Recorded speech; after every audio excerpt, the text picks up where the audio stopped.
जय Hind, Vande Mataram dear student. स्वागत है आपका आपके अपने यूट्यूब लर्निंग प्लेटफॉर्म माई डीडीयू यूनिवर्सिटी पे।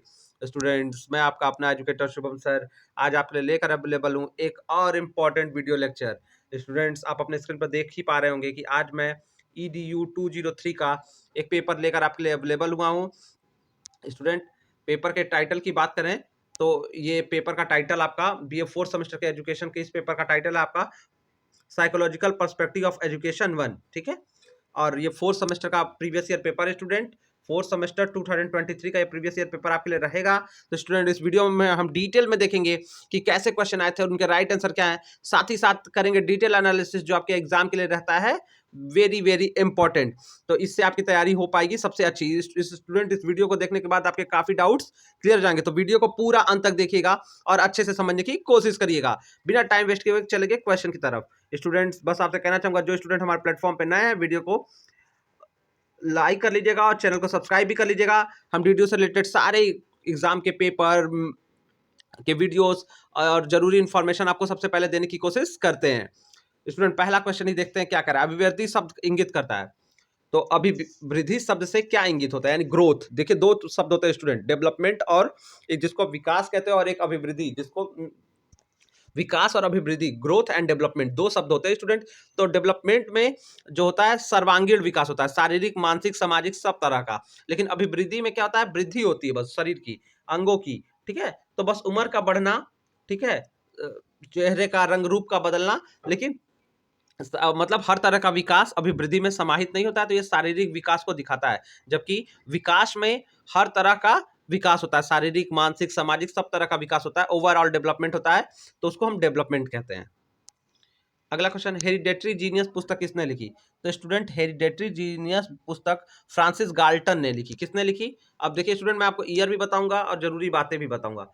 तो इसको फ्रांसिस गाल्टन ने लिखा, और किस ईयर में लिखा? 1869 में लिखा, 1869 में। तो फ्रांसिस गाल्टन, ऑप्शन ए आपका राइट आंसर होगा। इन्होंने हेरिडेटरी जीनियस नाम की पुस्तक लिखी थी और वो ईयर था 1869। चलिए तीसरा क्वेश्चन देते हैं, कौन सा शिक्षा मनोविज्ञान की विधि नहीं है, यानी एजुकेशन साइकोलॉजी की का जो है मेथड नहीं है। तो स्टूडेंट, इंट्रोस्पेक्शन विधि यानी अंतरदर्शन, एक्सट्रो एक्सपेक्शन विधि, तो ये दोनों जो अंतर दर्शन जिसको कहते हैं आप विधि और बहिर्दर्शन विधि, एक्सट्रो एक्सपेक्शन जो है मेथड है, तो ये दोनों विधि जो है ये आपके एजुकेशन साइकोलॉजी की विधि है। लेकिन सहसंबंध विधि जो है, को रिलेशन यानी चीज़ों को आपस में जोड़ देना, सहसंबंध करके चीज़ों को लिंक करके पढ़ना, और लिंक करने वाली जो विधि होती है, मतलब एक वस्तु के एक ज्ञान को दूसरे सब्जेक्ट के ज्ञान से जोड़ देना, या एक पूर्व ज्ञान को दूसरे ज्ञान को समझने में मदद करना, ये तो सहसंबंध वाला जो विधि है ये शिक्षा मनोविज्ञान की विधि नहीं है। तो स्टूडेंट, आपका सहसंबंध विधि हो जाएगा, जो शिक्षा मनोविज्ञान की विधि नहीं रहेगी। बाकी अंतरदर्शन, बहिर्दर्शन और डायग्नोस्टिक यानी नैदानिक जो विधि होती है, ये आपकी शिक्षा मनोविज्ञान की विधियां में शामिल है। नेक्स्ट क्वेश्चन देखते हैं, अधिगम के प्रबलन का सिद्धांत का प्रतिपादक किसने है। तो स्टूडेंट, अधिगम का जो प्रबलन सिद्धांत, जिसको रेनफोर्समेंट थियरी कहते हैं, ठीक है, प्रबलन जिससे मिलता है जिन चीज़ों से, तो स्टूडेंट CL हल ने इसको दिया था। किसने? CL हल ने दिया था। स्टूडेंट, इसमें कंफ्यूज मत होइएगा, स्कीनर अधिगम के प्रबलन सिद्धांत का सपोर्टर है। सपोर्टर मतलब इसका समर्थक है। और ये CL हल, ये जो कहाँ का था? अमेरिकी था। ये अमेरिकी आप कह सकते हो कि अमेरिकी साइकोलॉजिस्ट था। और 1915 में कब इस थियरी को दिया? 1915 में दिया था, 1915 में इसको दिया था। ठीक है, और पावलाव ने तो शास्त्रीय अनुबंधन दिया है। बता भी देता हूँ, पावलाव का क्या है? शास्त्रीय अनुबंधन है। और थॉर्नडाइक का प्रयत्न और त्रुटि का सिद्धांत है। ठीक है, इसका ट्रायल एंड एरर है। ठीक है, और पावलाव का शास्त्रीय अनुबंधन, जिसको क्लासिकल कंडीशनिंग आप कहते हो। अगला प्रश्न, अधिगम के सूझ का सिद्धांत। तो सूझ का सिद्धांत, तो स्टूडेंट देखिए, इसमें 2-3 बातें भी याद करिएगा, जिससे आपके 2-3 क्वेश्चन क्लियर हो जाएंगे, वरना कंफ्यूजन रहेगी। तो स्टूडेंट, सूझ के सिद्धांत को कोहलर ने दिया। किसने दिया? कोहलर ने सूझ का सिद्धांत दिया है। ठीक है, और ठीक है, सबसे पहले सूझ का सिद्धांत मैक्स वर्दिमर ने दिया था 1911 में। मैक्स वर्दिमर, जर्मनी के कोहलर ने इसको और विकसित किया। ठीक है, और इसी को समग्रवाद का सिद्धांत कहते हैं, जिसको गेस्टाल्ट थियरी भी कहते हैं। कोहलर के सूत्र के सिद्धांत को गेस्टाल्ट थियरी कहते हैं। तो कोहलर ने इसको कब विकसित किया? 1916 में किया। ठीक है, ये बातें आप याद रखिएगा। ठीक है, इसको सूच का सिद्धांत के साथ साथ अंतर्दृष्टि का सिद्धांत या गेस्टाल्ट का सिद्धांत भी कहते हैं। ठीक है, ये बात दिमाग में अच्छे से फिट कर लीजिए। तो अगला क्वेश्चन, कोहलर ने जिस चिंपैंजी पे प्रयोग किया, यानी सूच के सिद्धांत के लिए कोहलर ने जिस बर्दर का सहारा लिया चिंपैंजी का, उसका नाम क्या था? तो स्टूडेंट, कोहलर ने जिस चिंपैंजी पे एक्सपेरिमेंट किया उसका नाम सुल्तान था। क्या था? सुल्तान नाम के बंदर पे प्रयोग, चिंपैंजी था वो, बंदर नहीं था, एक तरह से बंदर की प्रजाति है, तो चिंपैंजी पे प्रयोग किया था। अगला क्वेश्चन, थांडाई के सीखने के सिद्धांत का दूसरा नाम है। तो सिद्धांत के जो थांडाई का सीखने का सिद्धांत है उसको ट्रायल एंड एरर मेथड कहते हैं। ट्रायल एंड एरर मेथड, जिसको प्रयत्न और त्रुटि का सिद्धांत कहते हैं। ठीक है, अगला प्रश्न देख लेते हैं। अंतर्दृष्टि का सिद्धांत यानी सूच का सिद्धांत को इस नाम से जाना जाता है। वही मैंने आपको पहले भी बताया, सूच के सिद्धांत को अंतर्दृष्टि का सिद्धांत भी कहते हैं और गेस्टाल्ट सिद्धांत कहते हैं। गेस्टाल्ट सिद्धांत, तो स्टूडेंट गेस्टाल्ट थियरी इसलिए कहते हैं क्योंकि ये जर्मन थियरी, जर्मन थियरिस्ट का, कोहलर भी जर्मनी से था, और जर्मन जो है गेस्टाल्ट मतलब ये जो समग्रवाद सिद्धांत है। ठीक है, और जर्मनी के लोग जर्मनी से जुड़ा होने के नाते इसको गेस्टाल्ट कहा जाता है, इसलिए इसको गेस्टाल्ट थियरी भी कहा जाता है। ठीक है, इसको अंतर्दृष्टि का सिद्धांत, सूच का सिद्धांत भी कहते हैं। अगला क्वेश्चन, अनुक्रिया एक क्रिया है जो किसके कारण उत्पन्न होती है, यानी रिस्पांस किसके कारण आता है? तो स्टूडेंट, रिस्पांस जो होता है वो स्टिमुलेशन के कारण होता है, जिसको उद्दीपन। तो अनुक्रिया एक क्रिया है जो उद्दीपन के कारण उत्पन्न होती है। ये ऑप्शन बी आपका राइट हो जाएगा यहाँ पे। स्टूडेंट, जो इस क्वेश्चन में सारे ऑप्शन को पढ़ना है वहां पे मैं पढ़ेंगे, नहीं तो हम आपको सीधे आंसर बताएंगे। अगला क्वेश्चन, पावलोव ने अपना प्रयोग किस जानवर पे किया? तो स्टूडेंट, पावलोव ने अपना प्रयोग कुत्ते पे किया था। ठीक है, किस पे किया था? कुत्ते पे किया था। कोहलर ने किसे किया था? चिंपैंजी पे किया था। ये सब बातें आप ध्यान से समझ के याद कर लीजिएगा। ठीक है स्टूडेंट, वीडियो के अंत तक मैं बताऊंगा कि किन किन टॉपिक को जरूर देख लीजिएगा, जिससे आपके नंबर एकदम अश्योर हो जाएंगे। उनको एडिशनल आपको पढ़ना है, ये भी मैं बातें क्लियर कर दूंगा। ठीक है, तो थोड़ा वीडियो को अंत तक बने रहेगा और चैनल को के वीडियोस को, चैनल को सब्सक्राइब करके वीडियो को शेयर फ्रेंड से करिएगा। स्टूडेंट, आपके शेयर से ये चैनल चलता है। ठीक है, आपके शेयर और सपोर्ट से ये चैनल चल रहा है। अगला क्वेश्चन, स्किनर ने निम्नलिखित में से किस पर अपने प्रयोग किए? तो जो बीएफ स्किनर था, इसने अपना एक्सपेरिमेंट किस पे किया था? इसने चूहा और कबूतरों दोनों पे अपना एक्सपेरिमेंट किया था। रैट एंड पिजन बोथ, किस पे एक्सपेरिमेंट किया था? तो चूहा पे और कबूतर दोनों पे किया था।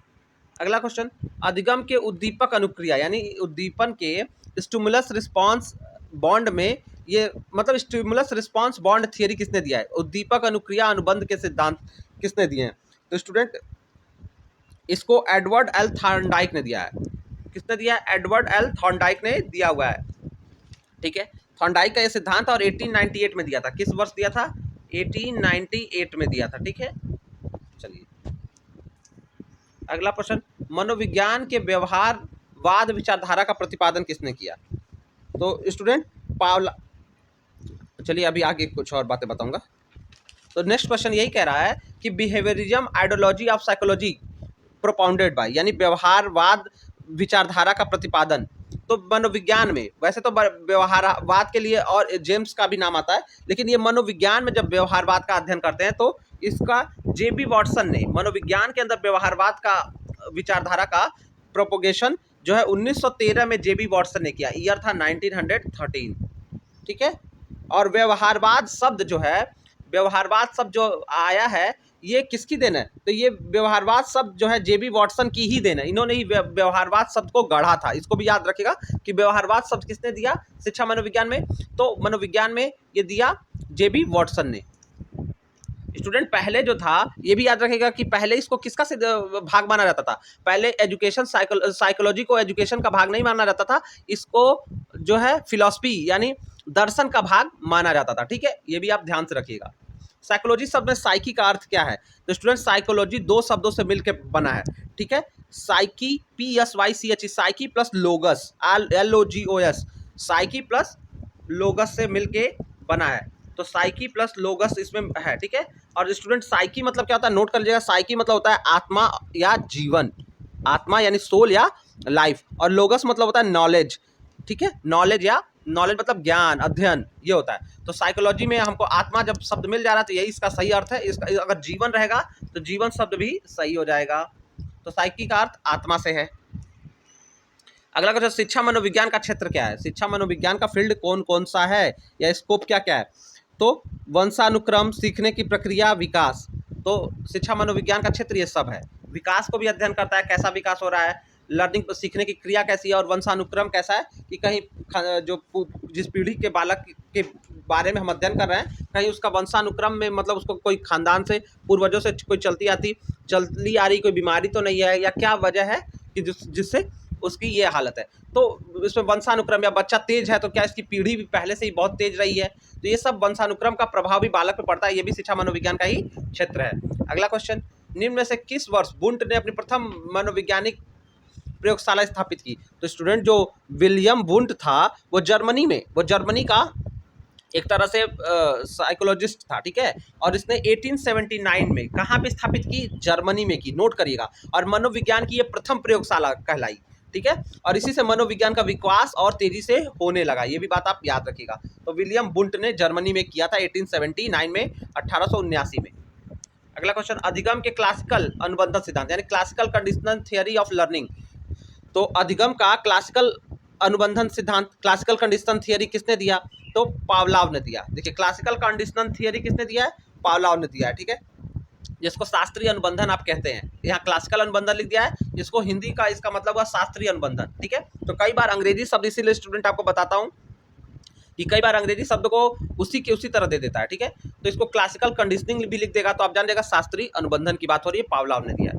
अगला क्वेश्चन, मनोविज्ञान में संरचनावाद विचारधारा का प्रतिपादन। तो मनोविज्ञान में स्ट्रक्चरलिज्म थियरी का किसने दिया? तो स्टूडेंट मनोविज्ञान में संरचनावाद विचारधारा को वुंट और टिचेनर ने, ठीक है, विलियम वुंट और बी टिचेनर ने इसको दिया था। ये दोनों क्या, इन्होंने अमेरिकी कार्नेल विश्वविद्यालय में, कहाँ पे ये, अगर पूछता है कहाँ पे ये मतलब अपने विचारधारा को प्रस्तुत किया, तो अमेरिका के कार्नेल यूनिवर्सिटी में, कार्नेल विश्वविद्यालय में मनोविज्ञान की संरचना के विचारधारा को दिया, ठीक है।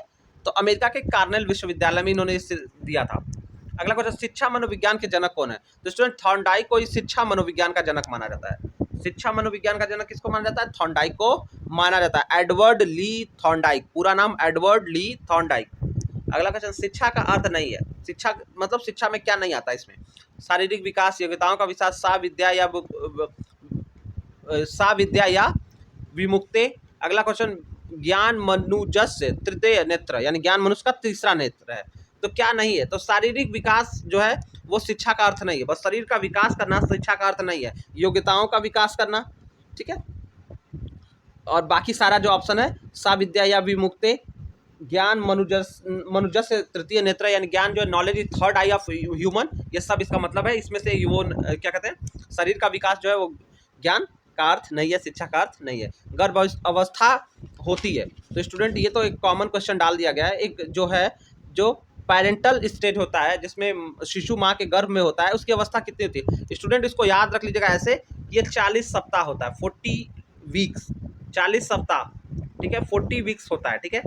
तो अगर आप 40 वीक्स होता है तो 40 वीक्स को एक वीक में 7 दिन होता है, तो 40 का गुणा कर देंगे, ठीक है, 40 का गुणा कर देंगे 7 से, तो 280 दिन हो जाएगा। कितना दिन हो जाएगा? तो 280 दिन मतलब 9 महीना, तो 9 त्रिका 27, 270 दिन, और 10 दिन और जोड़ देंगे तो 10 दिन, तो 9 माह 10 दिन इसका सही उत्तर हो जाएगा। 9 माह 10 दिन, 40 सप्ताह या 280 दिन होता है, इस बात को आप दिमाग में फिट कर लीजिएगा, इसमें कंफ्यूज होने वाली कोई बात नहीं है, ठीक है। ये ऑप्शन बी आपका राइट रहेगा, 280 दिन को 9 माह 10 दिन में ही एडजस्ट होगा। अगला क्वेश्चन, कौन मनोविज्ञान की विषय वस्तु है? तो आत्मा, व्यवहार, मनस, आत्मा एवं मनस, सोल एंड मनस। तो स्टूडेंट मन को कह रहा है, सोल एंड माइंड।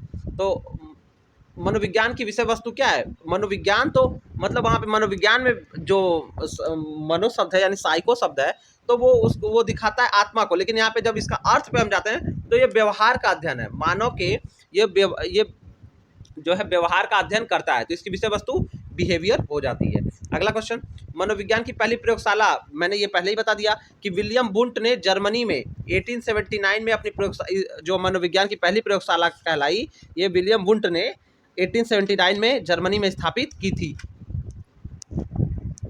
अगला क्वेश्चन, अधिगम के क्रिया प्रसूत अनुबंधन सिद्धांत यानी operant classical conditioning theory Pavlov से जुड़ा हुआ है, जिसको शास्त्रीय अनुबंधन कहते हैं। अब इसको क्रिया प्रसूत अनुबंधन सिद्धांत किसने दिया? तो स्टूडेंट क्रिया प्रसूत अनुबंधन सिद्धांत BF स्किनर का है। क्रिया प्रसूत जो है अनुबंधन सिद्धांत BF स्किनर का है, जिसको ऑपरेंट कंडीशनिंग थियरी आप कहते हो, ठीक है। BF स्किनर ने दिया हुआ है। अगला क्वेश्चन, नेक्स्ट क्वेश्चन पे बढ़ चलते हैं। स्टूडेंट आप किस कॉलेज से वीडियो को देख रहे हैं स्टूडेंट कमेंट करके हमें जरूर बताइएगा, और वीडियोस को फ्रेंड से शेयर करना ना भूलिएगा। अगला क्वेश्चन, वीर पूजा की आयु कहलाती है, यानी वीरों की हीरो वर्शिप इज कॉल्ड, मतलब इंसान जो है वीरों की तरफ ज़्यादा ध्यान देता है और उन्हें अपना आदर्श मानता है, तो वीर पूजा की आयु क्या कहलाती है स्टूडेंट? किशोरावस्था, जिसमें बालक देश के मतलब वीरों को अपना आदर्श मानने लगता है, वो कौन सा एज होता है? किशोरावस्था होती है। समूह की आयु कहलाती है स्टूडेंट, किस वर्ष बालक समूह में रहना पसंद करते हैं? तो स्टूडेंट इसका उत्तर होगा इसका उत्तर होगा बाल्यावस्था। और बाल्यावस्था में स्टूडेंट शुरू की बाल्यावस्था नहीं, लेटर चाइल्डहुड, बाद की जो बाल्यावस्था होती है, पूर्व की नहीं, बाद वाली जो बाल्यावस्था होती है 8 से 10 साल में, ये ईयर भी आपको क्लियर कर दे रहा हूँ इस क्वेश्चन में।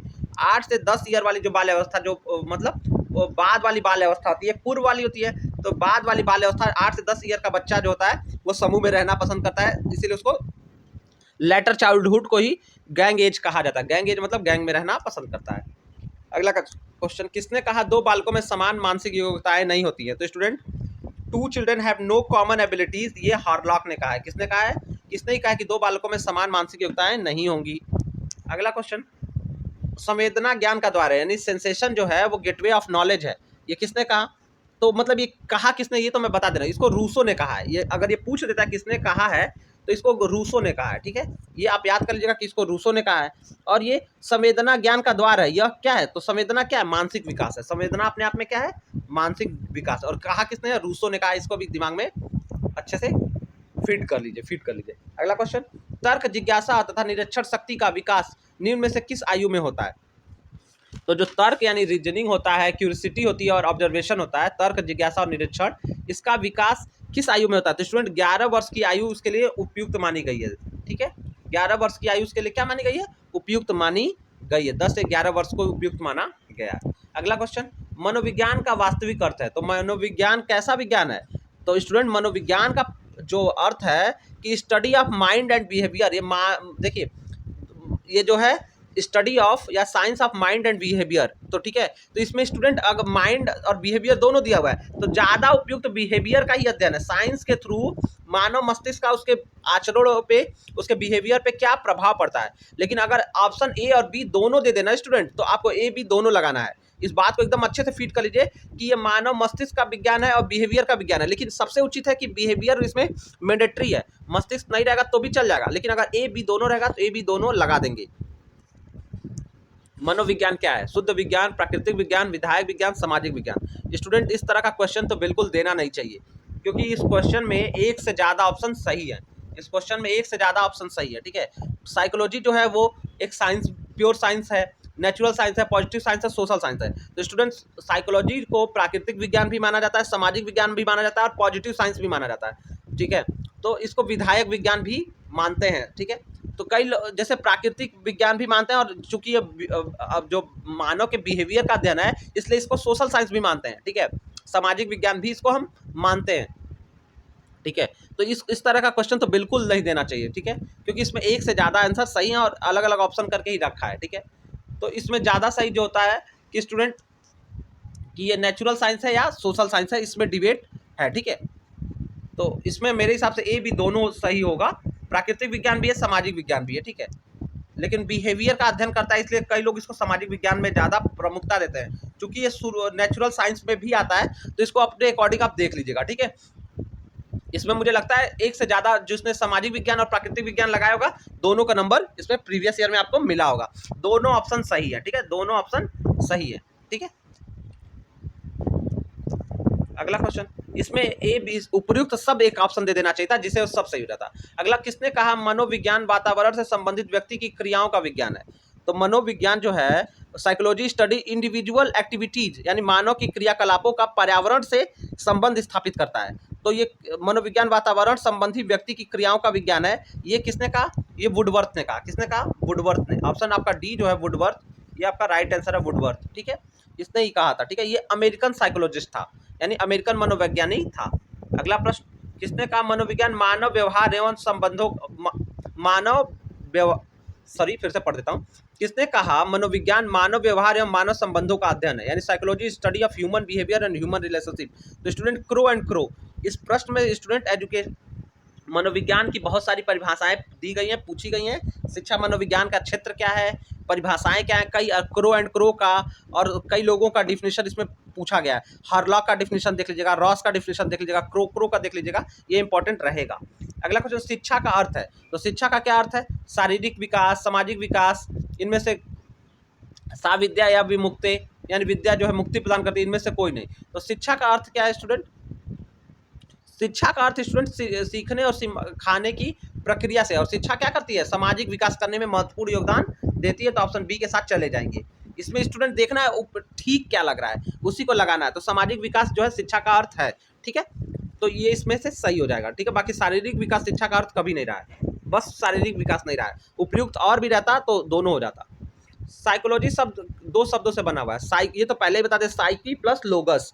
तो साइकी प्लस लोगस, ये पहले ही एक्सप्लेन किया हुआ है स्टूडेंट, ठीक है। किसने कहा सामाजिक विकास का अर्थ सामाजिक संबंधों में परिपक्वता प्राप्त करना है, यानी सोशल डेवलपमेंट का मतलब है अटेनिंग मैच्योरिटी इन सोशल रिलेशनशिप। तो ये स्टूडेंट, ये कथन है हरलॉक का, ये कथन हरलॉक ने इसको दिया था, और इसने कहा था कि सामाजिक विकास का अर्थ सामाजिक संबंधों में परिपक्वता यानी मैच्योरिटी लाना है। और ये जो है ईबी हरलॉक ने 1950 में 1950 में अपने विचार को प्रस्तुत किया था। अगला प्रश्न, दूसरे वर्ष के अंत तक शिशु शब्द भंडार हो जाता है। स्टूडेंट ये क्वेश्चन को रेंज में देना चाहिए था कि 80 से 100 शब्द, 40 से 80 शब्द, 100 से 200 शब्द और 1 से 50 से 90 शब्द, क्योंकि स्टूडेंट इस क्वेश्चन का एक आंसर नहीं हो सकता, क्योंकि ये नापा नहीं जा सकता है कि 2 साल में बच्चा एग्जैक्ट, कोई बच्चा 100 शब्द बोलेगा, कोई 120 भी बोलेगा, कोई 140 भी बोलेगा। तो इस क्वेश्चन का आंसर हमेशा रेंज में देना चाहिए स्टूडेंट, ठीक है। ये सब क्वेश्चन ही डिबेट के कारण बन जाते हैं, क्योंकि इसका एक सटीक उत्तर नहीं हो सकता है कि इतना ही शब्द बालक बोलता है। एक्चुअल में माना जाता है कि 100 शब्द से 200 शब्द भंडार है बालक का। तो 100 शब्द कहीं दिख नहीं रहा है, फिर 90 दिख रहा है, तो 100 के आसपास 90 है, तो 90 भी ठीक ठाक माना जा सकता है। इसका भी स्टूडेंट सही आंसर कुछ नहीं हो सकता है। तो 90 शब्द 100 से 200 शब्द माना जाता है, तो हम 200 शब्द के साथ इसमें आंसर लगा दे रहे हैं स्टूडेंट। लेकिन इसको हमेशा रेंज में देना चाहिए कि 80 से 100 शब्द, 40 से 60 शब्द, 150 से 200 शब्द, ऐसे रेंज में देने से उत्तर, क्योंकि इसका ठीक मेजरमेंट नहीं किया जा सकता है कि एक 2 साल का बच्चा कितने शब्द सीख लेता है, ठीक है। ये एक अनुमान बस लगाया जा सकता है, ठीक है। तो 100 से 200 शब्द बोल सकता है, इसलिए हम 200 शब्द के साथ जा रहे हैं। बाकी इसमें 90 भी सही आंसर हो सकता है, क्योंकि वो 100 के करीब है। अगला क्वेश्चन, निम्नलिखित में से कौन सा शारीरिक विकास का क्षेत्र है। स्टूडेंट शारीरिक विकास यानी फिजिकल डेवलपमेंट का क्या क्षेत्र है। तो नर्वस सिस्टम का विकास होना, यानी मानसिक सिस्टम जो है, अंदर सिस्टम का विकास होना, तो वो तो बिल्कुल समय के साथ होगा। दिमाग, ठीक है। ग्रोथ ऑफ मसल्स, मांसपेशियों का विकास होना, ये भी ठीक है। और इंडोक्राइन ग्लैंड, ठीक है, इसका भी विकास होना जो है, ये शारीरिक विकास है, तो उपयुक्त सभी हो जाएगा। ये मत समझिएगा नर्वस सिस्टम दिमाग का विकास है तो ये मानसिक विकास है, नहीं, ये भी एक शारीरिक विकास है। अगला क्वेश्चन, संवेदात्मक विकास का क्षेत्र है। अब संवेग यानी इमोशनल डेवलपमेंट का क्या है। तो स्नायु मंडल, nervous system, growth of muscle नहीं, नर्वस सिस्टम अभी आपने पढ़ा, फिजिकल डेवलपमेंट यानी स्नायु मंडल जो है वो शारीरिक विकास का क्षेत्र है। मांसपेशियां भी शारीरिक विकास का क्षेत्र है। उत्तेजना, स्टीयरिंग, यस यही है, स्टीयरिंग यानी उत्तेजना, देखिए प्रेम, क्रोध, भय, डर, ये सब का विकास होना ही मानसिक विकास, संवेगात्मक विकास है। सॉरी, इसका विकास होना ही क्या है, संवेगात्मक विकास है। कि आदमी जब बालक का ये संवेगात्मक विकास हो जाता है तो वो इन सब चीज़ को, भय, क्रोध, प्रेम आदि को सही से व्यक्त करना, कब किसको, ये नहीं है कि कोई इसको दुलारेगा तो डर जाएगा, नहीं, तो वो समझता है और उसके अंदर ये समझ डेवलप हो जाती है, तो वो यही कहलाता है इमोशनल डेवलपमेंट। तो उत्तर रहेगा स्टीयरिंग, उत्तेजना। इसमें भय भी, इसके अंदर स्टीयरिंग के साथ साथ भय, क्रोध, प्रेम सब आएगा, ठीक है, ये सब आएगा इसके अंदर। लास्ट प्रश्न जो पूछा था प्रीवियस ईयर में स्टूडेंट, इस बार 50 क्वेश्चन रहेंगे। तो पिछले साल का में 40 क्वेश्चन आ रहे थे, तो इसका पूछा था तत्परता का नियम किसने दिया।